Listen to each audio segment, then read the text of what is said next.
I love coffee. You love coffee? Man, coffee is good. But if you support law enforcement or you're a police officer, I can tell you where you won't be getting coffee, and that's Hasta Muerte Coffee in Oakland, California. Let's talk about it. I got you.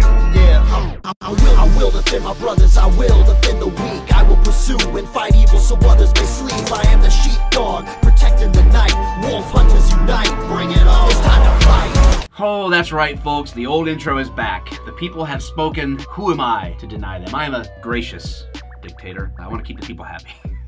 So there you go. There's your old intro. So I heard about this story from Deputy Hook'em's Snapchat rant.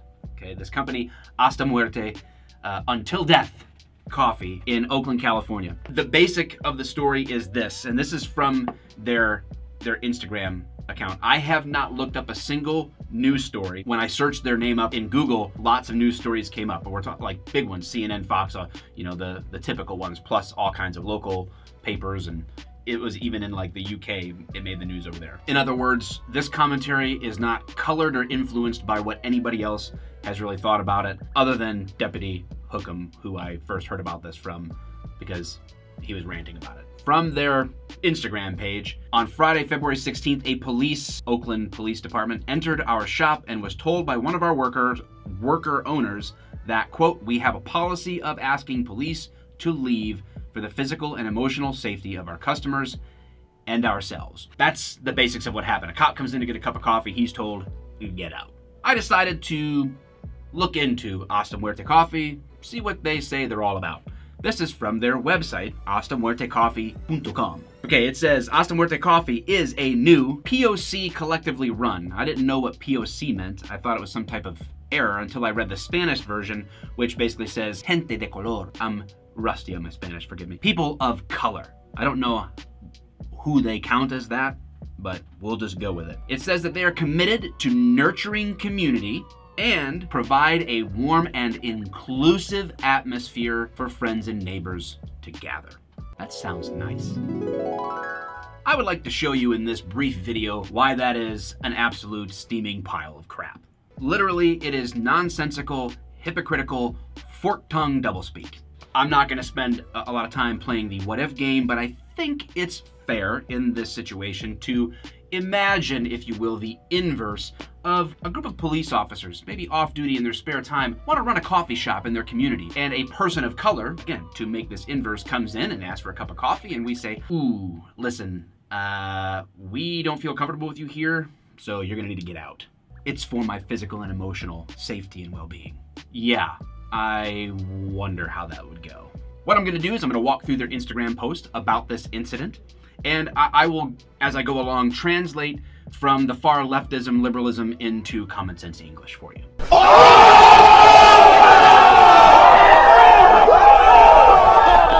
If you hear another voice, it's my neighbor in the office over here. Since then, cop supporters are trying to publicly shame us online with low reviews because this particular police visitor was Latino. He was a person of color?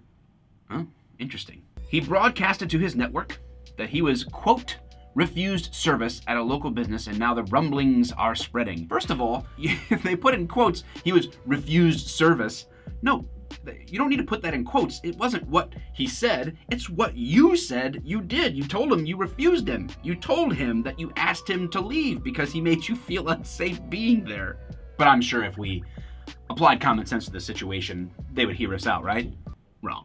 We know in our experience, working on campaigns against police brutality, that we are not alone in saying that the police presence compromises our feeling of physical and emotional safety. I want to jump down to where they describe their neighborhood, especially, this is describing their neighborhood, in an area faced by drug sales and abuse, homelessness, and toxic masculinity. So this is their block, but it's the drug dealers being a toxic presence in their community is okay. Police officers, now that is scary. And back up to the top. There are those that do not share that sentiment. Here's why. This is an interesting twist. Don't miss it. They're trying to be shifty here. Don't miss it. There are those that do not share that sentiment, be it because they have a friend or relative who is a police. Who is a police? That's not even grammatically correct. Because they are white, or have adopted the privileges whiteness affords because they are home or business owning, or whatever the particular case may be. If they want to make claims about police being part of the community or claims that race trumps the badge and gun when it comes to police, they must accept the burden of proof for such a claim is on them. Such a big logical problem in their argumentation.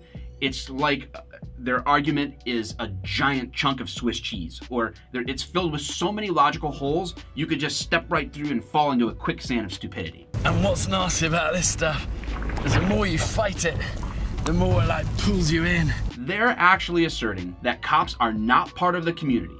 They cannot be part of the community. Even if they're a person of color, they can't be, because the badge and the uniform, right? Apparently the color of skin is supposed to be irrelevant.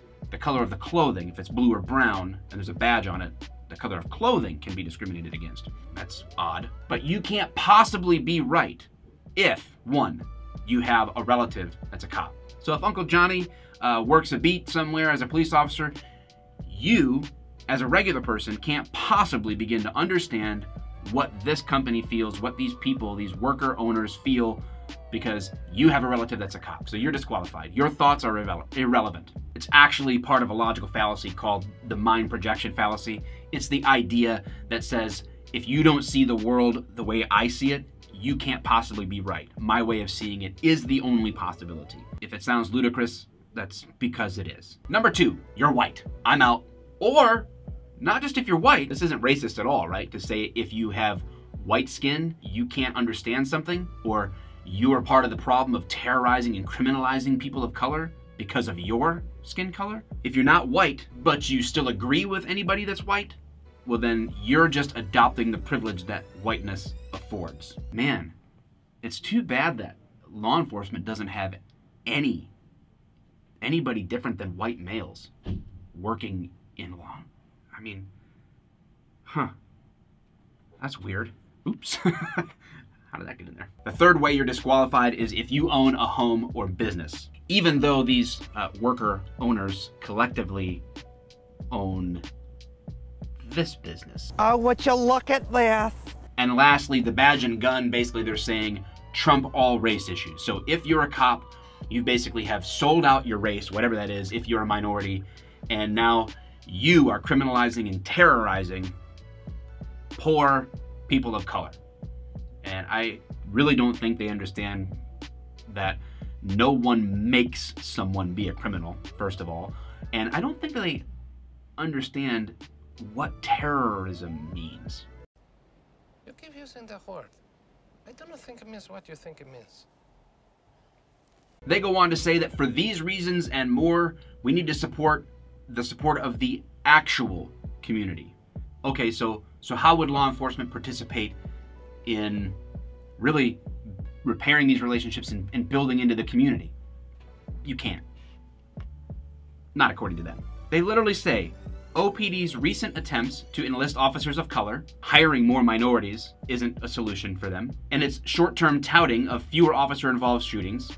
Okay, so that's clearly not good for a community, right? To have less shootings and less officer-involved shootings. That can't possibly be good for anybody. It does not reverse or mend its history of corruption, mismanagement, scandal, blatant repression. Okay, so even if we granted all of that to be true as a systemic whole of the Oakland Police Department, they're saying, sorry, you can never do anything good.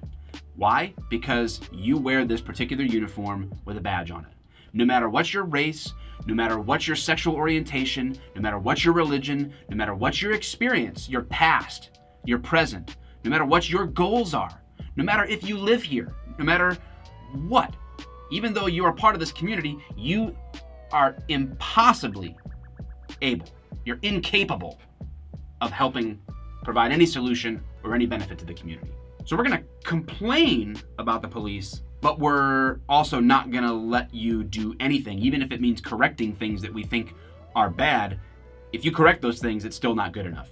So in other words, Hasta Muerte Coffee, what you're really saying is we're all about community and inclusivity, unless you're not like us. Then get out. Oh, by the way, they sell merch too. So if you're looking for a couple of really great shirts, Check these out.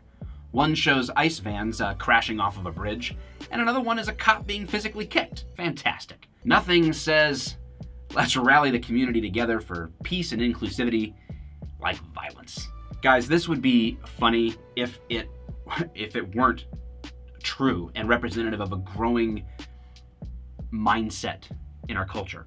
This type of judgmental and racist thinking and behavior is a cancer on common sense. It needs to be encountered. It needs to be countered with common sense intelligence, well-articulated, well-reasoned responses, and a call to lay down these ignorant devices that they're employing and pick up things and actually do things in the community that make a real difference. I'm obviously a big proponent in humanizing the badge, and what happens is if cops aren't permitted to be considered even a part of the communities they're serving in, many of which those cops are living in the very communities they're policing. If that's not allowed, if that's not considered valid, then all you're doing is literally objectifying and dehumanizing a life. That is quite literally the polar opposite of true community and inclusion. Now, I'm not asking you to call them and complain. I think they've actually taken their number down off of Instagram at this point, probably because of the news stories, so many people are calling their phones. I honestly don't think that they probably care. None of their posts have changed. There's been no other public statements. They still are promoting the shirts of violence against police officers. So I don't think there's a lot of plans on their end to make changes anytime soon. Which is why at the end of the day, sure would be nice if I could find a coffee company that supported law enforcement nonprofits. I just don't think I know any. You know any? I will say that if I did find a coffee company that was really all about helping law enforcement and the nonprofit work of actually forging better relationships between law enforcement and community and overcoming some of the negative perceptions with truth, if I did come across them, I would imagine they would give us a decent discount that I could put in the description or in the comments. So, yeah, if that ever happened. Good day.